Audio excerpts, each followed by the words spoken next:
Hello everyone and welcome back to Expedition Vikings. Right, or rather Expeditions Viking. I got the S's in the wrong way around. Now, in this episode, we're going to be going out and finding out what these people who are camped at our forest are up to. Circa, have you got more to say? Hey, Roxile, is there anything I can do for you? Okay, we're just going to chat. Sure, how goes the hunt these days? Deer is scarcer than usual on account of the wolves, but on the other hand, I can't loose an arrow without hitting a grouse this season, so I'm not complaining. Things will get more difficult in the spring when Ketil leaves with you. We'll have to work a little harder, Lotya and I. Okay. Is there anything I can do to make it easier? Have you talked to your uncle about the wolves? I think he was planning to do something about them. The wolves were gone. If the wolves were gone, the deer came back. It would put us in a good position. Oh, okay, well, that's not too bad. You've only just told me how much harder it's going to be that I'm taking Ketil along. I'm not going to ask you to join.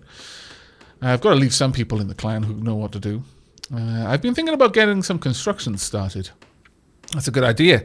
We've evidently been sitting on our hands too long if people like school think they can bring us down with a petty sneak attack. I think it's time you decide what to do about the space in front of the longhouse. Lotya and I would love to have a decent market close to home where we can sell our pelts and meats. On the other hand, it's been sort of useful as a meeting place in the past. Perhaps it could be turned into a landsmoot of our own clan. It would certainly send a good signal to the outlying families. Oh, okay, those are possible ways that we could go. Is there anyone else I should talk to about improving the village? Torfinen would be the most important voice to hear in this matter, I'd say. I'm sure he has some ideas. Other than that, perhaps you could also ask Hulda what she thinks. That old bog out there could be put to better use. Okay, well, thank you very much. I will do those things in a little bit, but that is getting closer to the dealing with the homestead, which I quite like the sound of. There's lots of little things that we can do. Now, you specifically were talking about the this area up front of our longhouse. So we could either go for the market, +2 prosperity and a new trader, a place where traders can raise a stall and sell their wares, or a folkmoot, +2 power and +50 valuables weekly. A place for your people to publicly settle disputes in Homgang or Envig. Secures a steady income through taxes. Ooh. Oh, that is quite interesting. We may have to go with that one. But that'll come in a little bit. First, we're going to go and find out what is happening in our forest. Now then, on the map, there's a couple of places we can go, and I am desperate to show you the camping mechanics. So we're going to go about this a bit of a long route, and then come back down to Skjern Forest. There's a few things that we need to do here. Now, the odd thing is, apparently, we're still at the farm. We haven't actually gone back to Skjern yet. Well, okay, I guess. But we're still at the farm, and so we can just enter the area. Now, there's a lot of stuff for me to gather in this area that I didn't before. So let's go and do that now, shall we? Okay, right, first things first, we just need to scout around the area, go around the outskirts and then down. Oh, what's this? We've got a plant, possibly medicine? Herbs, which Roskva can turn into medicine later on. We've also got a fork. I now have a pitchfork. Hooray! We've also got 2 hides. Okay, don't mind me. I'm just looting the farm for the betterment of all peoples. Worry not. It'll be going to a very good use. Let's make sure I do grab everything, though. Man, I wonder what my clansmen think about me just showing up and just like taking all of their belongings. I can't imagine that I'm getting a very good reputation for this.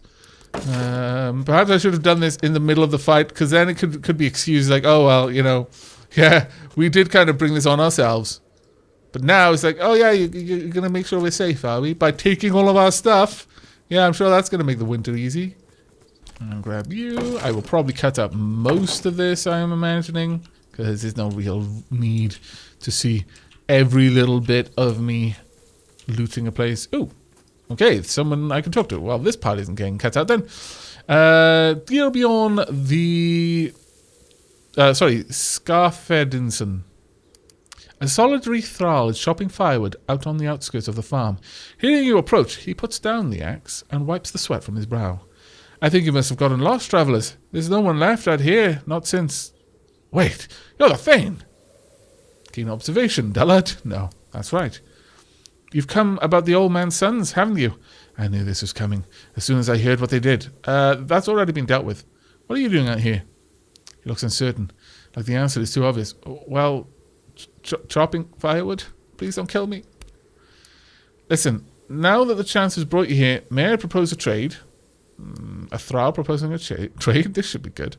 You may shut your mouth and get back to work. Go on then. I used to be an outlaw. My band and I ambushed farmers and merchants in the forest south of here.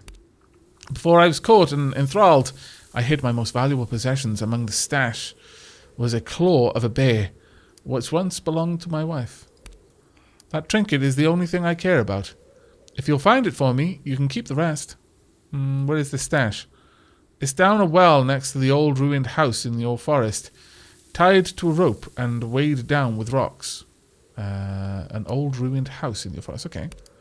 It's mostly silver jewellery and my old sword. You can keep all that. Just bring me the claw, I beg you. Okay. I had no idea that this quest was there. Very well. I will bring you back your wife's trinket. I'm alright with doing that for a thrall. It's fine. But time for us to leave. I think we've gotten everything that was in here.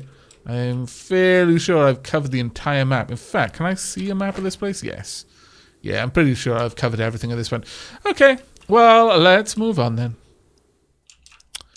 Alright, so the first place we're going to is a campsite. It's currently occupied.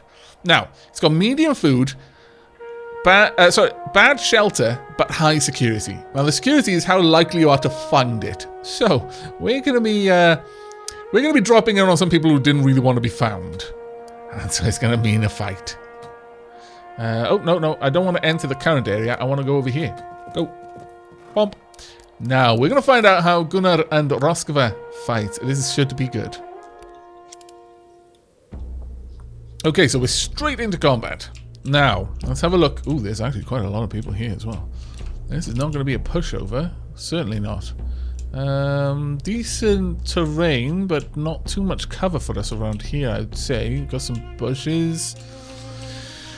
Okay, well, it's daytime, so we're not fighting at night, which is good. It means that we're not going to lose any of our abilities to aim. But, alright, where are you? Baldur's Favor. All Norse allies gain the status effect Centered. Physical resistance is 100%. Wow. Okay. Let's see. So from here, I can't move anywhere yet because you're on the very edge. Roskva, I would really deeply like it if you could start shooting people. But I would like you to be with some sort of cover before you start doing that. Maybe up there would be a good place to go. Sure, Roskva, could I get... Have they got many archers? Got one. I've got a couple, so okay, demoralize for now then. That's the attack action. Actually, no. Poison. Get Kettle's arrows poison, please. Then, Roskva, I would like you to pull back out of this fight. Get all the way over there, please. Thank you. Kettle, from here, you could take a couple of shots, I think, and then move into cover if I really wanted you to. Let's see, you've got a 55 there, you've got a 75 here. Let's get down the ranging shot over there. Seems like a really good place to drop it. I should have stuck to hunting rabbits. Oh, shush you. Alright, so we've got a 65 there. Good enough for me to go for, I think. Go for it. Please hit with that poison. Good shot. Harried and poisoned. I approve. Now, I'll move you on your next turn. As for... we've got cover here. Could have you step out. Can you shoot from here? Yes, you can. Glorious. Only 53% chance to make that shot, though. I could go for anticipate opening. We'll see how I move the rest of the people first. Alright, nephew. We've got cover here. It's decent enough for now, or I can move you all the way over there for some extra cover. We can't get in there to attack, though, no matter what we do. So, sure, let's get you down. There you are. Next up, you can get a lot closer, but still not close enough, realistically speaking. We're going to have people getting shot at for a little bit, so let's move you in, get you into cover. There we go. And Gunnar, let's get you... Well, you can get all the way down there, which is good. Sure, go for it. Now we can switch to the Dane axe, which is his two-hander. Catil, go ahead and get in there, out of the way. We're going to go for a regular shot. I could slow one of them down. You're poisoned, so that's great. Sure, 25% damage on you. Let's see if we can make it work. No, you suck. Drat. Okay, well, I'm going to have you... I can't do anything right now, so... Damn. I could have you sling a rock at him. 40% chance to hit, actually. It's not bad. Or I could let them get closer. Postpone a ranged attack until you have at least 75% chance to hit on an enemy during the enemy turn, or until the enemy crosses within 6 hexes. Sure. It's the best thing you can do right now, so make it so. You've got a healer over there. It hasn't removed the poison, though. That's very useful to know. What are you going to get up to? You're just taking cover. You've taken cover, and who are you shooting at? Oh, you're ranging. That's annoying. Okay. And you missed. Good. But you're harried now, so you haven't got damage reduction there, unfortunately. These ones... Oh, sling. Okay. Missed. Good. Wow! What a brawler! That was a lot of damage to do with a punch. I'm starting to regret putting you down there, honestly. Okay, well, very well.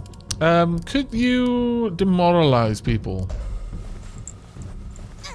There we go. That is the way we demoralize people as Vikings. Oh, yes. Go over here. We've got 2 reasonable shots there. Or I could take another one over here. Oh, tempting. If I go for an aim shot, that's a 95% chance to hit. And you're still venomous, I believe? I think you are.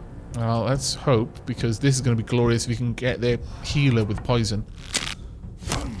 Yep. Amazing. Absolutely amazing. Excellent work. Okay, well... Bit of a tricky position over there, I must say. What I would like to do... I could get Tier's favor, so damage reduction is reduced. Sorry, increased. Or I could go for some shots. They're not very good ones, though. Be much better chance of hitting these guys, especially if I drop a ranging shot there. Now, it would be interesting. I mean, I clearly wasn't getting a bonus for the ranging shot of the enemy, so... It's good to know that by popping a ranging shot on my own people, it's not going to affect anyone. You're poisoned, you are not, though. Sure, go for it. Try your best. Oh, very good. And harried as well, so damage reduction is down. Okay, well, we've got a couple of options here. We can go with shield hook. Let's get rid of your shield and just wallop you. We can go with hook and slash. We've got charge attack. We've got rebuke. I can kick them back. I can swap my weapon. Now, deals 25% extra damage, but makes you unbalanced. Loses all moves at the beginning of your next turn. Not sure that would be the best one to go for. Do a lot of damage, mind, and you haven't got a shield. Could possibly take you out, but I'm worried about you getting taken down by range. Really? So little? Wow. That's super bad. You know what? I should have had you move in for a flank first. Right, let's see if I can't move up and around you. Get in flanking. Down here, and... Oh, no, I can't. Well, drat. Okay. I could force you to move past, but first... Force this out to move their full movement towards the user. Now, a lot of people said they weren't sure that the last attack actually provoked attacks of opportunity. We'll see. Let's actually see about this, shall we? Let's change your weapon, move all the way in, and attack. And if you can take him down, that's fine. If not, that's also fine. Let's see. And wallop, almost down. So let's see what happens when you taunt someone. Are there going to be attacks of opportunity? Nothing. Didn't move. Didn't move at all. I wonder why that was. Perhaps because he used up all of his moves, maybe? I am not sure how that one played out, but okay. I'm worried about Gunnar right now. Good. Different person. Ooh, are we bleeding? That would be unfortunate. Moving in with a knife right now. Now you should be fairly bad aim. Oh, wow, that was a nasty shot. And you're going to be able to stab over the top. No, you're backing out. And you did so without having any issue. Ah. That is interesting. I don't quite know what's going on there. I'm not a fan of it, though. Whatever it was, not a fan. I do need to get you over there so I can heal Gunnar. Right, okay. Well, what we can do here, we're going to move in. I'm going to go for a stun. Let's take you down. There we go. Gunnar can pull back. Don't want Gunnar to lose any... get knocked down. I don't want another wound, basically. Okay, that's good enough. Get over there. Gunnar. Let's get you here. Roskava, please apply healing. Let me take a look. Wow. Fantastic. They're getting on well. Okay, well, you can't move anymore and you're kind of out in the open, which is super bad, but there's not a lot I can do about it. I'm going to move back in. Well, if I can get in somewhere which gives us a flanking option like that, it's pretty nice. But you're not going to get the benefit from that flank, no matter what you do. Sure, we don't even need to move from here to take you out, but I'm going to move up there. There we go. And one down. Oh, you're just straight up dead. Now I'll turn on non-lethal, see if we can gather ourselves some thralls, shall I? Go for the healer up there. Likewise, I could move forward and take a couple of shots here. 4263. Sure, see if you can take it out. Well done. Now, Catil can more or less pinpoint anyone. Oh, actually, no, you guys are in cover very well. Good chance of hitting here, but instead I could move over there and just go for that chance anyway. We'd be in cover, so it's nothing I need to worry about too much. I can go for just a regular attack there. Or I could choose interrupt. No, let's pull down their health. They may just die from poison at that point. There we go. And we're good. And... okay, good. Not quite the brawler that the other character was, then, I take it. Unfortunately, they're no longer demoralized, so they've got a good chance to hit you with their attacks. I think, yeah, they just died to poison. Marvelous. Absolutely marvelous. Right, I would like you to draw back and use demoralize.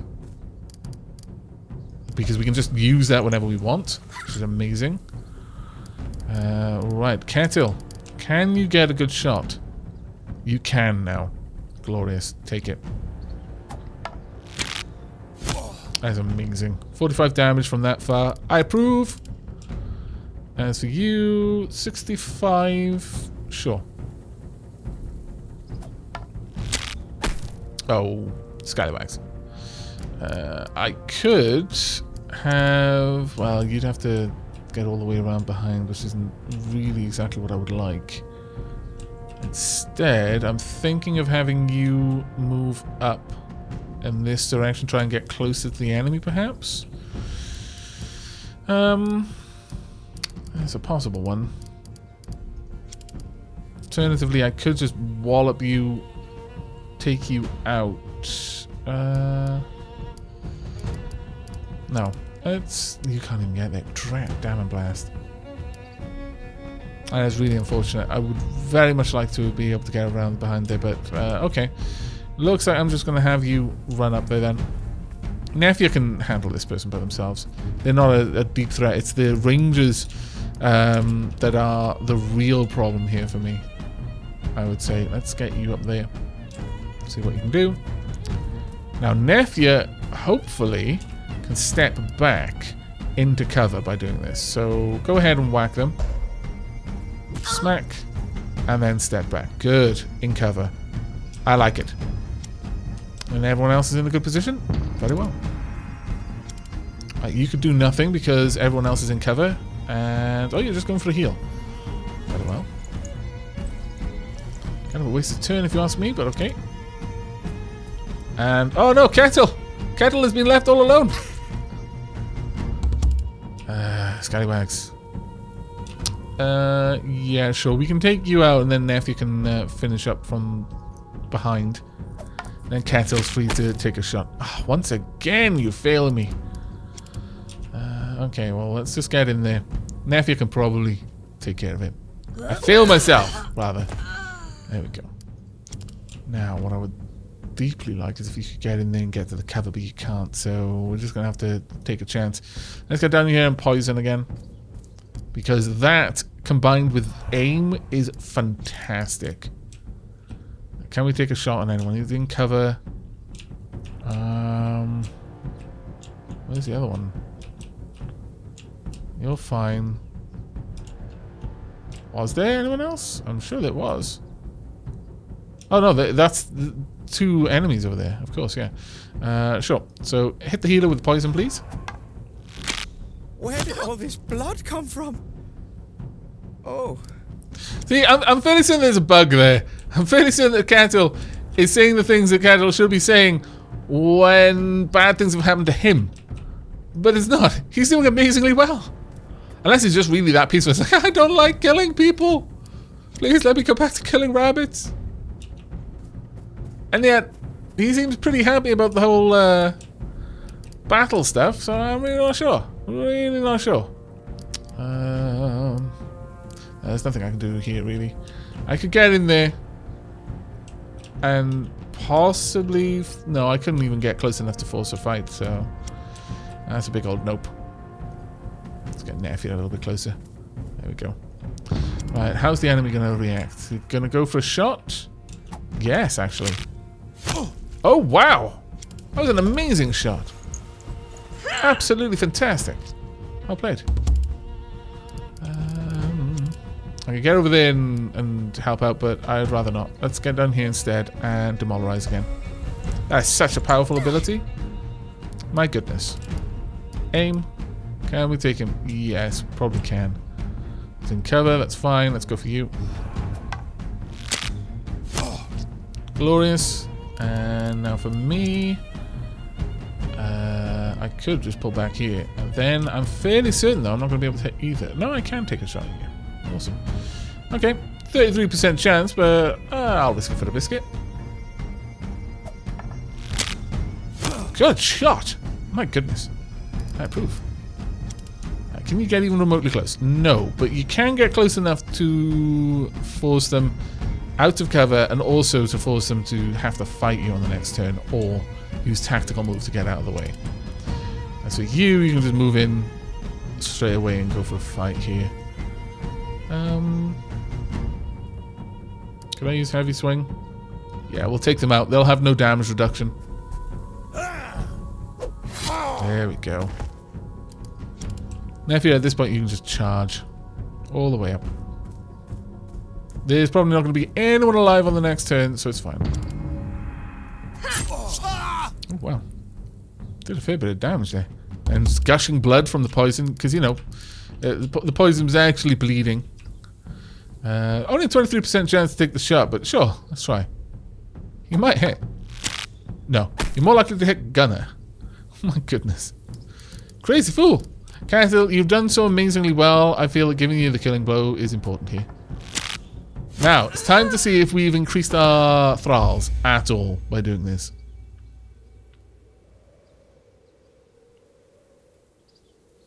Existing injury is the moderate puncture in the arm. No new injuries for anyone. No equipment getting worse.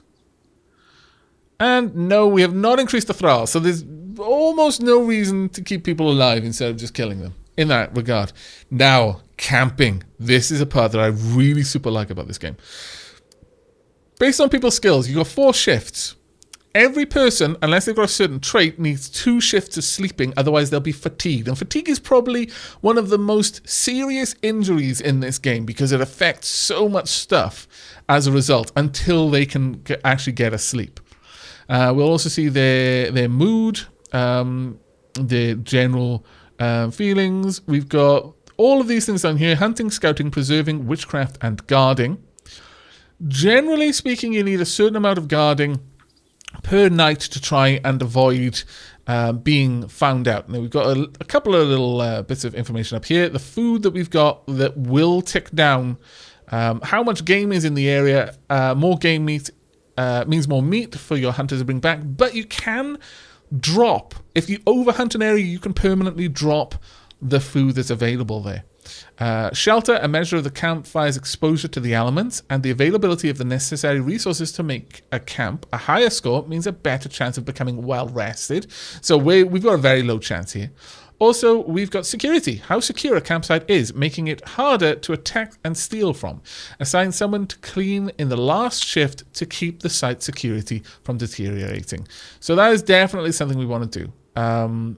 So at this point, we really need to have a look at people's camping skills. This is the part where camping really comes in. So for example, I'm good at diplomacy, but not good at any other camping skill. And it might be something that I would want to put points into later. In fact, it really is something I should do that for. We've got Roskova, who's okay at cooking and decent at preserving. Now, cooking has to be done at the beginning of the night, and then everyone can eat from that. Only in the first shift can cooking be done. And this has a chance of giving people the well-fed bonus, which gives various benefits. We've got guarding, which is quite an important one. Also repair, so repairing damaged items, plus 35% resources from deconstructing, so if we were bringing something down, I guess. We've got guarding here, but scouting. Now this allows us to find other places on the overland map for us to go and investigate. Places which might just flat out have some wood or some game or all sorts of things that we can find. Other campsites, for example, as well. You've got repairing as well. And Kettle has got hunting, so can actually generate food. So now that we know what everyone can do, we'll probably be spending a few points to improve that a little bit. But I am going to be the one that cleans up after everyone is done because I have no particular skills here. I don't contribute much to anything, but I'll guard a little bit and I'll generate 10 points worth of guarding. The camp security rating is shown here. The higher the number, the less likely you are to be attacked or lose resources. The overall guarding score is your chance to prevent attacks or theft if your camp is unsecure locations. The goal is to assign 5 ranks worth of guarding skill in each shift. For example, assigning 1 herdman with guarding rank 5 in one shift, or a herdman with guarding rank of 2 and another with 3. We're not going to get that for a while. The individual score of each shift is displayed here for our consideration. These numbers gauge which shift is lower overall security score. On the whole, at the end of it, we're going to increase the security at this camp by 4%, which is good, which is very good. Now, Roskova, I would like you to... Ooh, healing. Healing is used to treat injured followers. Ooh, might need you to get you doing that. You're going to cook the first night, which may give us a chance to get in the well-fed bonus, which provides a bonus to endurance and sense for the following 12 hours, which is amazing. Cooking can only be done in the first shift, and only 1 herdman can cook each day. The higher the cooking skill of the cook, the higher the chance of gaining the bonus, which is great. Right. Kettle, I wouldn't mind you doing a bit of hunting, honestly. Oh, you can't do it here. Can you not hunt at all? Where is hunting rank 2? The task cannot be performed by an injured character. Oh no! Scalawags. Now, preserving means that we turn meat into rations. We've got 32 rations right now. I guess we're just not going to be doing any of that then. So I would like you to try and heal. I'd like to heal Kettle. Healing. This is the triage menu, when you can treat your injuries that your herdmen have sustained. Anyone with the healing skill can treat an injury, but the higher the healing rank, the less medicine will be needed. A healer can only treat one injury per shift. This shows the patient's and the deterioration risk of their injury. Also shown is the patient's penalty imposed on the patient. Using this prioritizes your patients. Well, I really need to get this fixed so that you can hunt. Patients can have more than one injury at a time. If this is the case, select which specific one. We don't care about that. Each injury also displays its treatment cost in medicine. That's fine. Healing. This is the total cost to perform the healing. Only cost me 5 herbs. I've got a lot, so that's fine. We want to heal this up because that's currently pulling down your strength. But more importantly, wow. If you don't treat your patient before reaching this point, you must suffer the consequences, which in most cases is death or permanent injuries. Yikes, that's pretty bad. Maybe it's the amount of days that Kettle goes without injury being treated. That's kind of scary, actually. We're going to close that off. No, that's fine. You'll get 2 hours of sleep. That's fine. Do we have enough? We do not have enough to really upgrade this. That's going to cost 6 to upgrade. Shame. It's a shame. Also, there is one thing around here. Now, I'm not sure where exactly it is, but there is a skill that allows you to basically only sleep for 1 shift and still be decently rested. Oh, here's the skill. I was looking in the wrong place. Heavy Sleeper. It costs 10 to get it, but during camping, you become fully rested by only 1 resting shift. That's actually worth getting for a lot of people. So, for example, I'm going to get this for Nefia so that she only needs to sleep for 1 shift. Is there anyone else who can afford it? There is not, so that's fine. So Nefia now only needs to sleep for 1 shift. So you can actually spare quite a lot of time scouting or guarding. The scouting score shows the chance of points of interest being discovered in the vicinity of the camp. This can be investigated on the campaign map later on. And then I'm going to have you guarding the last 2 shifts. That should be fine for you. As Leafier, I would like you guarding at least on this shift. So now we've got guarding on all shifts, at the very least. I'd also like you guarding on this shift, please. I could have you hunt, but I'm not going to. We're just going to eat into our rations because later on, Kettle will be more than capable of making that up for us. You can guard there and guard there as well. That brings us up to not a terrible amount of guarding. Honestly, it's a shame that we haven't got much chance there. We only got a 44% chance of discovering resources on the campaign map, and the probability that the camp will not be subjected to attacks or theft, that's pretty low. I'll be honest with you, pretty low. However, I can have you pop up the worst points for guarding, so we'll have you helping out there and there as well. In fact, Kettle, do you have enough points? You have 4 points. I could pick up guarding for you for only 2. Worth doing, because that's going to be a big upgrade to you. There we go. So that's propped up our guarding quite a lot, actually. For that matter, you've already got guarding fairly high. You'd need, well, I could do a little bit more, actually. Or, yeah, well, I'll get guarding up a little bit more. That brings our guarding up to very good. I'm liking that for very little expense. Your 7 points could easily be used to upgrade it. There we go. And there's no way. Nor any way for you to do it either. But that should be good enough. We've got very good guarding now at this point. Very, very good guarding. In fact, Nefia, I think we'll swap this out. We'll draw, well, it's up to 64 there. No, it makes sense then to keep the guarding there. Okay, so I think that's a good shift for our camping. I am fairly happy with it. We can save these. We can sort these and we can auto-assign, but I like doing it myself. It's actually quite fun. And we're going to make camp and we'll see how this plans out. And we'll just chill out. You're on your herd, travelling along the banks of a stream, running along the bottom of the overgrown ditch, when a sudden yelp from behind grabs your attention. You spin around just in time to see Gunnar toppled into the ditch. The soil along the edge is shot through with thin roots that have stolen away the stability of the ground. He gives a grunt of frustration as he flounders in the plant-choked stream. Pushing aside the long, broad leaf-tipped stalk, the berserker clambers back out again with a steady stream of muttered complaints. Gunnar's skin is flushed with embarrassment, but a growing look of discomfort reveals that there may be more to it than injured pride. That plant, it's hogsweed. Gunnar will be in great pain soon if we don't clean off the sap and make a poultice to soothe the skin. Okay then, Gunnar. Suck it up, Gunnar. No, use 5 medicine. Hold still, Gunnar. This will help. And it takes a few moments, but after cleaning away the sap with water from the stream and applying the poultice, Gunnar already shows signs of improvement. That's much better. Thanks. I'll be more careful next time. Okay, well, that's pretty cool. I didn't realize you could have little events like that. Thanks to your quick diagnosis and response, Gunnar will recover quickly and with little discomfort. Over the course of a few hours, he is able to toss away the poultice with nary a mark to show for the ordeal. Okay. And shift 4. And there we are. We had to use 4 medicine, 6 rations, but Ketil's arm is now moved from moderate to light. That's nice. It's hopefully not going to take us too much longer to get that all fixed up. So there we are. That's our first camp. And with that, we're wrapping up this episode. It's kind of drawn on much longer than I was expecting, to be perfectly honest. But the camping is a pretty big mechanic of the game, and I quite enjoy it. We're going to be doing that a lot in the future. Obviously, now that I've explained all the everything that's going on, we can just quickly set things up and then move on. But no, I really, really like the camping. It becomes a very, very big part as we have to go to longer trips, for example, to get down to Ribe.